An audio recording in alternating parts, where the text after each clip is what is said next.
एकदम स्वास्थ्यकर गोटाए पिठा बनैबा घरे थिबा सामग्री बनै पारिबे। केवल 2टी आइटम दरकार आपनको आ बनैबा प्रोसेस भी पूरा अलग अछि। पिठा बाहर पूरा क्रिस्पी रहिबो, खाइबा पे बहुत ही स्वादिया। ए पिठा आपण आसंता दीपावली रे बनै पारिबे, जे कोनोसी पूजा रे बनै पारिबे। ए रेसिपी बनैबा पई हमकु गोटे पात्र दरकार। सेइथिरे आमे नेबा गोटे कप अटा, गोटे कप पूरा भरी कि नेबे। आ गोटे कप अटा रे पूरा गोटे कप आपण पानी पकै नेबे। जे कोनोसी गोटी माप नेबे, सेइथिरे सब गुडा आइटम पकेबे, ताहले पूरा परफेक्ट टेस्ट आसीबो आ पिठा भांगीबनी। 2 रु 3 चिमुटा लूण पकई नबा, जहा द्वारा स्वाद भल आसीबो। एबे आमे अटा और पानी को पूरा भल भाव में मिसई नबा। एठी जो अटार घोल अछि बहुत पतला करिवेनी कि अति मोटा भी करिवेनी, पूरा काठुआ करिवेनी। गोटे कप पानी रे ए भली आपनकर मिश्रण रेडी हबो। एथिरे आपण आ पाउ कप पानी पकेबे। देखंतु मैं एठी आधा कप नैछि, तार आधा पानी पकाउछि। तो आपण गोटे कप किंबा दरकार हेले आ पाउ कप अधिका पानी पकेबे। किंतु एठी जो घोल अच्छी ताको बहुत पतला किंतु करिवेनी। तो ये देखो अटा एमती पूरा चिक्कण करके मिसई नेबे। एतिकी बहल रखिबे अटा रही पिठौ। याको आमे घोड़े की पाखरे रखिबा।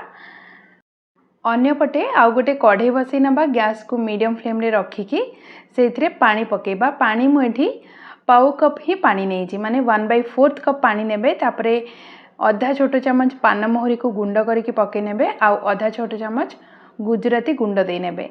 आउ सेथिरे घरे जो चामच व्यवहार करंती सेथिरे गोटे चामच आमे तेल पके नबा। तापरे आधा कप आमे गुड़ पकेबा।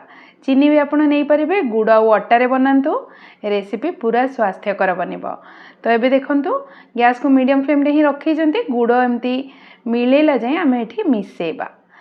गुड़ मिले गला परे बस गोटे थर एमती फुटीबा पे देबे। एमती गोटे फुटा आसी गला परे गैस को पूरा लो फ्लेम करी नेबे। आउ जो मिसेई के रखिथिले अटा ताको आमे पके नबा। अटा पकेला परे आपण गैस को मीडियम फ्लेम करी नियंतु।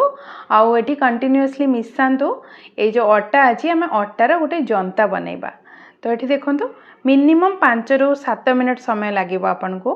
टिके मझी मझी मिसेई नउथिबे। एमती मिसेई कि अटार जंता रेडी करनबा।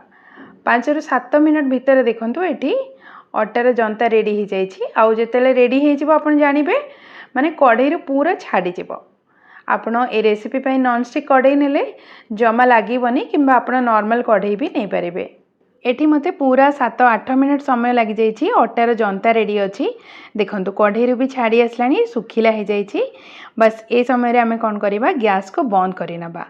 ए भली सुखिला हे सला परे याको आपण एमती टिके चारिपटे खोली की फैन तळे छाड़ी नेबे। एठी देखंतु अटार जंता ठंडा हो जाइछि। तेल हाथ हेबे। आ तेल हाथ हेकी हल्का हाथ रे चकटी नेबे। केवल गोटे कप अटारे आपण देखंतु बहुत सारा पिठा हमें बनै परिबा। अटार जंता देखंतु एमिति चिकन करके चकटी नेबे। तापरे आमे कोन करबा, छोटो छोटो साइज रो गुळा बनै नबा। आपण जो साइज रो पिठा बनैबा को चाहुथिबे सेही साइज रो आपण गुळा बनैबे। मो एठी मीडियम टू टिके छोटो साइज रो पिठा बनाउछि। तो एठी मु छोटो छोटो गुळा एमती बनै की रेडी करनउछि। प्रथमे सब गुड़ा आपण एमती छोटो साइज रो गुळा बनै की चिकन करनियंतु। अटार गुळा रेडी अछि। तापरे आमे गोटे छोटो गिना किंबा प्लेट नेबा, किंबा आपण चाहिले गोटे पॉलिथिन किंबा कदली पत्र भी नै परिबे। सेथिरे तळे एमती अल्प तेल लगे नेबे। तापरे हमकु दरकार अल्प राशि। एबे कोन करिबा, राशि को एमती तळे अल्प पके नबा। तापरे अटार गोटे गुळा नबा, ता ऊपरे रखिबा। आ ऊपरे अल्प एमती राशि दे नेबे। तापरे आपण गोटे छोटो गिना किंबा गोटे ग्लास नियंतु। ताको आपण कोन करिवे, तळ भागरे टिके तेल लगेकी एभले एमती चापी नेबे।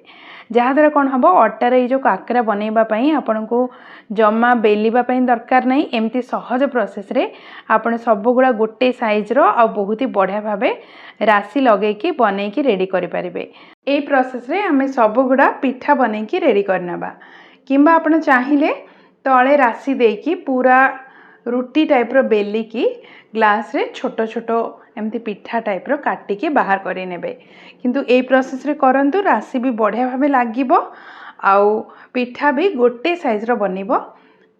एठी देखंतु मुझे गोटे छोट गिनारे प्रेस करिकी सब गुड़ा पिठारे राशि लगेकी एमती पिठा रेडी कर नहीं तापर कौन करवा आ गोटे कढ़ई नहीं जावा कढ़ई रे सफिशिएंट तेल देना तेल प्रथमे भल भाव गरम करने तापर गैस को मीडियम टू टिके हाई फ्लेम रे रखिबे मीडियम टू हाई फ्लेम रे रखिकी गोटे थर रे मिनिमम 6 ରୁ 7 पिठा आपण पकईकी छाणी नियंतु आपण जदि कम पिठा पकेबे ताहले गैस को मीडियम फ्लेम रे रखिबे अधिका पिठा पकेले मीडियम टू टिके हाई फ्लेम रे रखिकी प्रथमे गोटे रू 2 मिनट छाड़ी नेबे 2 मिनट परे देखिबे पिठा एमती भासिकी ऊपर को आसी जिवो तापरे आपण ताको ओलटेबे पिठा एमती पूरा फुलिबो आ बहुत ही बढ़िया क्रिस्पी बनिकी रेडी हबो पिठा थरे बनेबे देखिबे एते कम अटारी एते सारा पिठा बनइबो आ टेस्ट भी बहुत ही अलगा एठी देखंतु पिठा मोर गोल्डन कलर हो जाइछि एबे मु छाणी की बाहर करि नउछि सेम प्रोसेस रे सब गुडा पिठा मु एठी छाणी की बाहर करि नैछि